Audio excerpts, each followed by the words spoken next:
purpose calls you, you'll find yourself downing your tools from civil engineering all the way to being a counselor. Our guest today, Kokletso Moiloa, and learn whatever you need to learn, and take whatever the detour you need to take, and pursue whatever you need to pursue. Go for it. It's never too late. It's never preach. So, your dreams. I'm so excited to be here today to have this conversation with her on Basadi Moshomong as she shares her journey with us on how she started her company, Kokeletso Moiloa Foundation. Please don't go anywhere. And so she's here, the lady of the moment. I'm excited, and I hope you are excited that we'll be having this conversation with her. Please come and let's meet this lady. And I hope at the end of the show, you're gonna be inspired to go and really grab what you are called to do. Kokletso! You are looking fly! Thank you. Actually, I've never met you and you were underdressed. Like, hey, I think I need to come to your wardrobe and like rate some outfits. Thank you so much. Thank you so much for allowing us to come into your space so that we can have this beautiful conversation on Basadi Moshomong.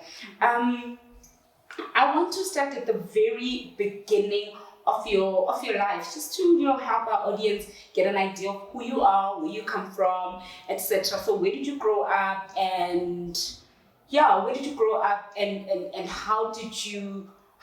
was it when growing up, in terms of can you find a way to then sort of like connect growing up and what you wanted to be? Okay. I grew up in Khainisa. Okay. It's a small village in Northwest. I wouldn't know where to start, but The beginning. yeah, the beginning is a bit messy. Okay. But yes, I think going to my career, I grew up in a village where we were not really given much options in terms of, I'd say from primary to high school, we were not really given options of what you can do. We were also, So there was no exposure. yeah, there was no exposure, if you can put it that way. Yeah. So, I went to technical high school. It was commercial and technical. Okay. So I'm not so good with accounting and reading a lot of theory. So you were yeah, I'm not one for theory, so I went for technical subjects. Okay. So after, obviously, I will do like maths, I'll do science, I'll do your technical drawings, which were like the major subjects. And then after that, obviously, you'll go or you'll pursue career that's aligned with your with your subjects. With your subjects. Yes. So that's how I end up in engineering. How did you then? Okay, let me ask this. So you graduated in engineering. Yes. You got your civil engineer, and then you got a job. Yes. So tell me about that. So I got a job before I graduated. I started working like fully in the industry. Yeah. And yeah, it was awesome. I enjoyed it in a sense that I didn't have to do a lot of work because I was in the middle of a lot of guys. Yes. So half the time I'll be the only woman and they'll do the job for me. And it's like, I want to help. Yeah. Yes. So when I have to maybe clamp on something, so somebody will be like, no, I'll do it for you. Let me go get the measurements for you. And then they come and then I do the report. So I had it easy then. Yes. So in the midst of doing all of that, I was still doing this part of my life, but I was enjoying. When you say part of your life, you mean the people? Yes, that one. But I was still enjoying being in the engineering. Yeah. There's a lot of growth there. There's a lot of things that you can learn there. Yes, there's of course. a lot of interesting characters. Yeah. I think that's the other part that I enjoy the most, because you work with laborers, for example. They come from different backgrounds. Yeah. Yes. And they believe in different things. Yes. And they won't listen to you because you're a woman and you're young and they're older. I want us to talk about that. Having worked in such a male dominated industry. What are the common or typical limitations of growth? So I want us to talk about that, right? So having worked in such a male-dominated industry, I'm not in any way trying to say that there's no growth there are no opportunities, etc. But I want to speak about the common limitations and the common challenges that you encountered because you were a woman. What are the common things? And I want us to be as open and honest about this, because there's somebody that's watching and they want to go into the industry, and I want them to be aware of the not just the good side, the money, the this, the that, but also the fact that if you're going into it as a woman, what do you need to expect? So what did you go through that you feel this happened because I am a woman? Okay. There's a couple of things that I can mention. Okay. And all of those things, they happen along the journey. Yes. So I'll take it from the bottom. How do I put this? I'll take it from the lower band. Okay. So from the laborers. Yes. So you look at the laborers, they always say, our government have rules and stuff, and they will say they want women to do whatever the job is there and whatever. So we'll have laborers, male, we'll have women laborers. So there are things that women cannot do, and there are things that men can do. According to the law? Yes. No.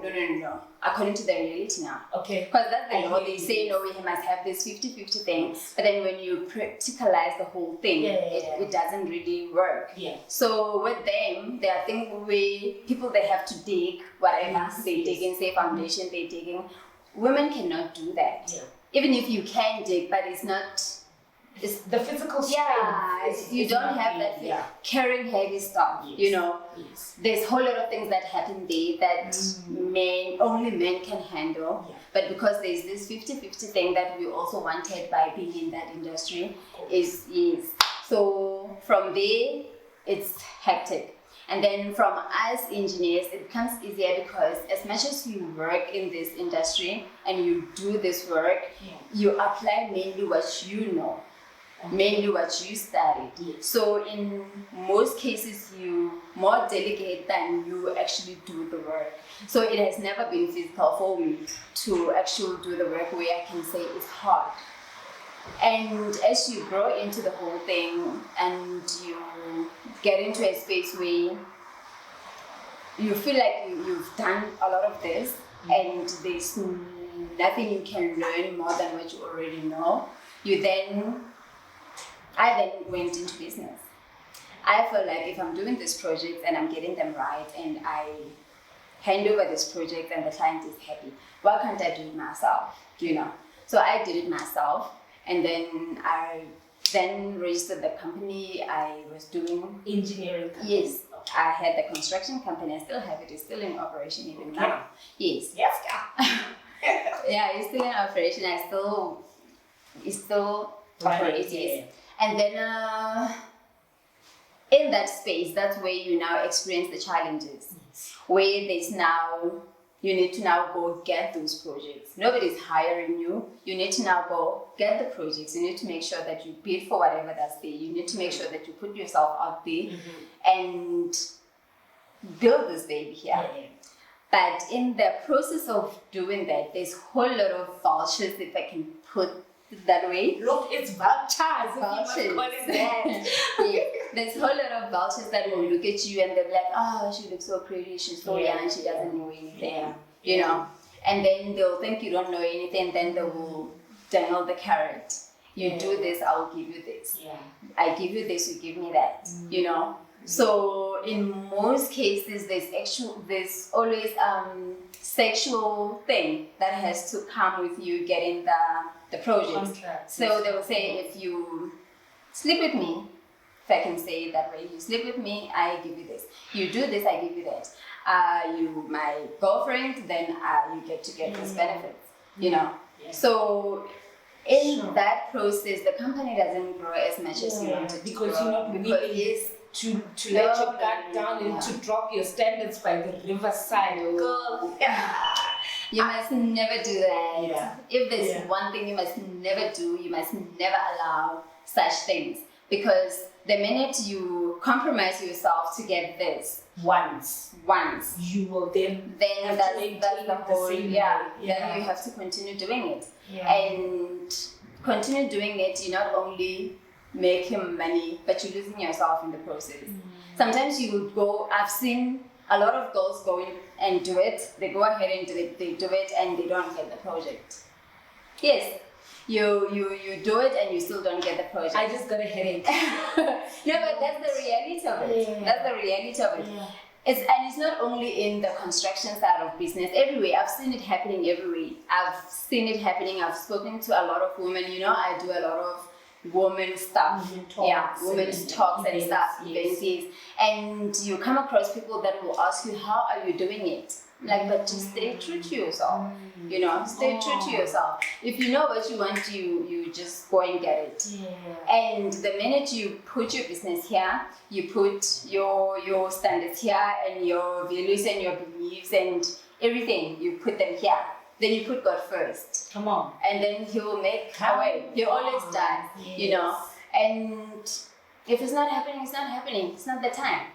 It doesn't make you, I don't know, but it's not the time. You just need to be patient. You just need to work. Because also with God, you don't just say, God, I want this project, and then you sit there and you wait for God to do that. Yeah. You need to work. You need to push yourself. You need to push. Mm. The harder you push, the more easier things get, because then you learn things that you didn't know, you become aware of things that you didn't know, then you also change the direction. Okay, this way didn't work, maybe I must try this way. Yeah, and eventually you will get it right, because it's a journey. Things changes all the time. Every year there are new things, new technology. Keep yourself informed. So you keep yourself informed. You find out who can do right, who does right. Then eventually you get it right. I think I just never get used to you telling me this story. If you remember, once we went out for lunch, and when we were there, it just so happens that a particular individual was passing. and you said to me, this guy looks like the typical guy who would say to you, meet me at hotel number XYZ in order for you to get this contract. And I think, if you remember, I was so traumatized that day, and I think because I've never been in a space where there were any sexual expectations in order for me to get a particular gig, job, or whatever. I suppose it's an industry I'm in, but having you speak to me that day really removed some sort of a web that had closed, that had made me oblivious to the things that women go through. And it's so sad to know that there are women whose capabilities are somehow undermined because they're not able to lay down the principles by the riverside. But hey, you know what? Big ups, girl. I'm so proud of you. Come on. Now let's talk Kokeletso Moiloa Foundation. Yes. And I see your face is lighting up when I speak about that, because that's the heart of who you are, and that's you are literally walking in your passion. So tell us about that. When did you register it, and what is it that you do there? Okay, so how this 1 week came about, it was after I was diagnosed with cancer, breast cancer, a couple of times, and I went through all of that. And how the whole thing happened when I was first diagnosed, I had no idea what was happening. I had no idea what these people are talking about. No idea, none whatsoever. Because we grew up in the society where we believe cancer is for white people or for old people. So we didn't think about it as something that's here. That can happen in in my space. So I was diagnosed the first time. The second time, that's when I was like, you know what, I need to find out what's this thing all about, what is happening. I needed to understand, I needed to read about it. And as I was doing that, I realized just how many people are like me. and they're clueless and they don't know. I hear. And then I was looking at the people that I grew up with, the people that I grew up in the same community with. I look at the people that are in the rural places where there is no awareness. Yeah. We don't have resources. We don't have anything. Like there's no resources. There's no awareness. Even the people that are supposed to be creating the awareness, they're just not doing it. You know, also because it's not that big in the villages. Yeah. But then having to do my research and discover that they've been going through this, but they just didn't understand what was happening. So that's how my organization came about. I decided to register this organization and take it upon myself to create that awareness. So I will do like the fund work.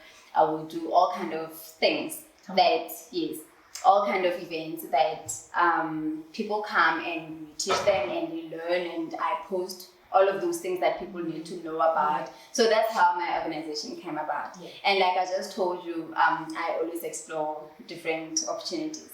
So I throw in the women empowerment, I throw in the girls empowerment, I throw in so many things. I ended up pursuing something else. And then that's how my foundation came about. So as I was now getting tired of being in this space where there's people always expecting something from you, I then got into, I'm not sure how to call this, but I got into that space where I decided to pursue my passion. Because you grow, you explore, you learn, and you feel like I don't want to learn anything more than what I already know in this particular industry. And I want to pursue things that I feel that they're going to fulfill me and they're going to give me that inner joy that you know. And then that's how I decided to go and study. I did life coaching first. But then when I went for my life coaching course, I was suffocating from my other things. So I felt like I needed counseling myself. I felt like I needed to do some inner healing. I felt like I had dealt with a lot of things in my life that I've never really dealt with them inside me. So you've encountered things that you have not dealt with. And so I decided, you know what, I need to heal. I need to let go. I need to be in a space where I can finally find peace and happiness. Not necessarily because everything is going well, but because I want to be happy from inside. I then went for counseling. I then did I was doing my counseling, I would call it a healing journey. I went through my healing journey the same time I was studying life coaching. I did life coaching. After I completed life coaching, I felt like it's not enough. It's not allowing me to explore. Come on, girl. You know? The barriers. Yes. I felt like it's limiting me. So I went for child psychology.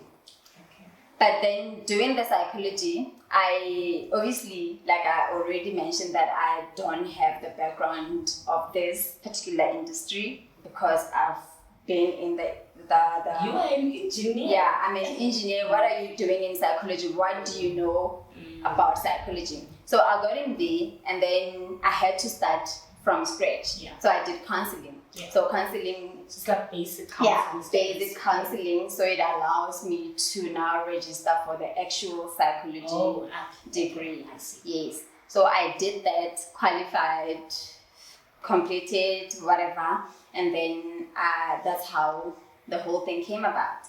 And then qualifying as a coach, I then called myself Coach Kokeletso. So you are Coach Kokeletso Moiloa. Yes. And this is the business that is currently running. Like a primary business. Primary business.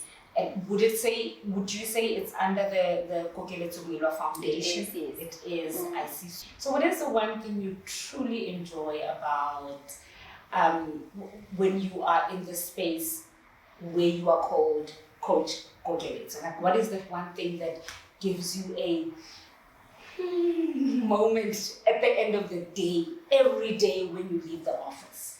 It's simple here.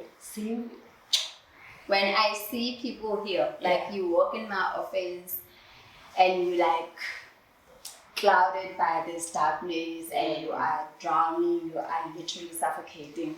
And we have those sessions and then we continue with the sessions. And every single session when I see results, I see you smiling for the first time. Most of the time they don't look at me.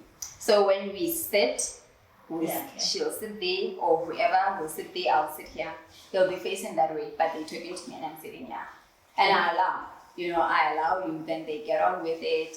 And then the second session, then they be like, and then they'll start to warm up. And then the third session be like, yes, girl. And that makes me so happy because I can see the results. I see progress and I can see people heal. And by the time we get to the last session, you were actually telling me how you're feeling. You're actually telling me how things should be done now. Now they expect. Yeah, you now they expect. You're telling me, okay, now this is what I'm going to be doing and this is how I'm going to do it. Yeah. And this is how I'm going to go about it. I'm like, okay. And you know what I like? I like the idea of you having the counseling services, or offering the counseling services, and this is your debriefing, this is your trauma counseling, this is your any form of counseling that a person needs, and then being a life coach as well. So I would assume that this allows you to counsel this person in the pain they are in, and once they are now starting to tell you how things are, then you coach them.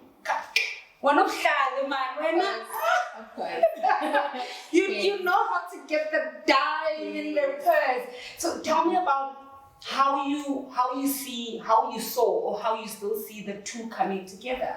The counseling and the coaching. Yeah. Obviously coaching is all about helping people transition from wherever they are to wherever they want to go. To be in their best self. To be in their best self, yes. But counseling is helping those people heal. Yeah. Yeah. So you can never be your best self if you are not healed. You can never be your best self if you haven't done the inner work. Yeah. You can never be the best self if you are still holding on to trauma. Yeah. I believe in healing. Yeah. I literally believe in healing. And it doesn't matter what you're healing from, but healing for me is everything. So I'm not going to coach you and say, this is how you're going to do 1, 2, 3, and this is how you're going to go about this, and this is how you're going to do this. No. Because that is like the end result of healing. After you've healed. Yeah. So, yes, I've healed. Then what? Then, that's where the coaching comes in. You know what? I feel healed from just listening to her. I feel like I'm ready to go for that counseling. I'm 2 seconds trigger, all these things. And because I'm in the psychology industry, I understand. I am so excited. I don't know if you are not, but having listened to this lady, I feel so inspired. And not only that, but I feel like somebody who's watching and they're in a particular industry and they know that they're not called for it and they know that they're misplaced, they are ready to pack their bags and head into the direction of the purpose and where they're called to be. Before I wrap up, Kokeletso, what plans do you have for your business going forward? Okay. Before I get to that, I want to tell your listeners something. Tell them. I'm joking, but yeah, before you wrap up, I wanted to say it's never too late to pursue your dreams. Yeah.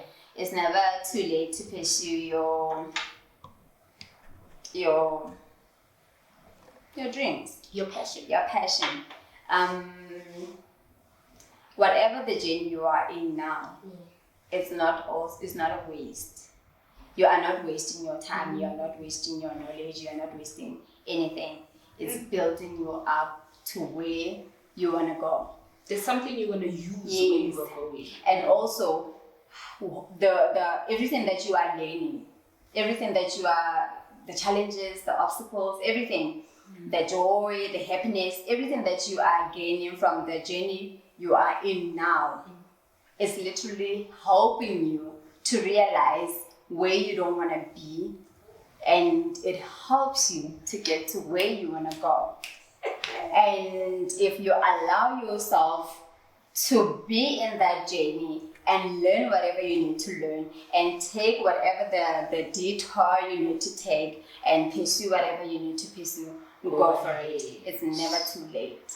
Good. It's never Preach. too late. Yes. So your dreams is your dreams, and if you don't have them, go discover yourself where you go. You need to. In terms of the organization now itself, out of the counseling and other things, I'm really big in mental health. I'm really big in health. Yeah. And I wanna see this organization growing into some sort of a center or some sort of a facility where I can avail the resources, where I can avail the knowledge, where I can avail all these things for the people in the rural villages where they are limited to everything. So I want to be in a space where they can have access to those things, have access to mammogram, have access to the people that can explain things to you, have access to people that can tell you, oh, okay, you have a lump, but this lump is not cancerous, it's like this. Maybe this lump is cancerous, you need to do this. Have people that will teach you about your body, things that you don't know. Yes, people that are knowledgeable. I want to have those people. They are available anytime for whoever wants that kind of help. I also want to have, within that facility, I also want to have, I'm the one with big umbrella and small angana, I want on that facility, I also want to have this mental health resources available. Because you go home, you listen to people. It's still happening even today. You listen to people saying, I'm depressed. Why? Because I didn't have petrol.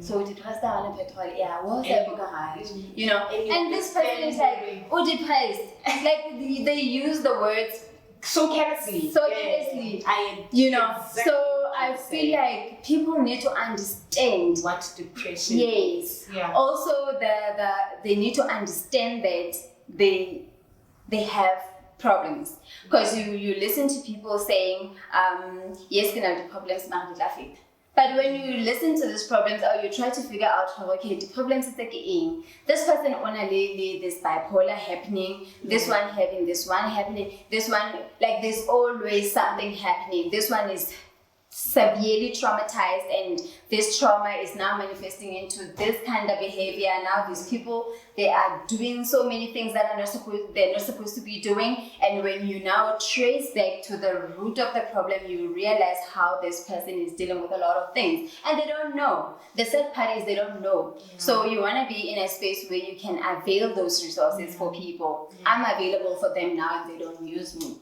Sure. Yes, I'm available now. I offer my services all the time. I always post everything all the time. I avail myself. They just don't use me. So I want to be in a space where I can get through to them in a sense that they understand that sometimes going for counseling, it doesn't necessarily mean washana. When they talk about mental health, they're not talking about washana, because people, they think when you're struggling with mental health, then washana. It's not the case. It's not the case, and that's like the core goal for now, to get into that space where I can make people understand that you need 1, 2, 3, 1, 2, 3, and that's it, and have those resources available for them. Knows exactly what she wants. I don't doubt, and I really pray that you get there and achieve everything that you've put your hand to. If you are not inspired to go for your dreams after today, this girl moved from building buildings. Is that a proper English? Constructing buildings to literally restoring people's lives. If that is not a 360 degree, I don't know what else it is.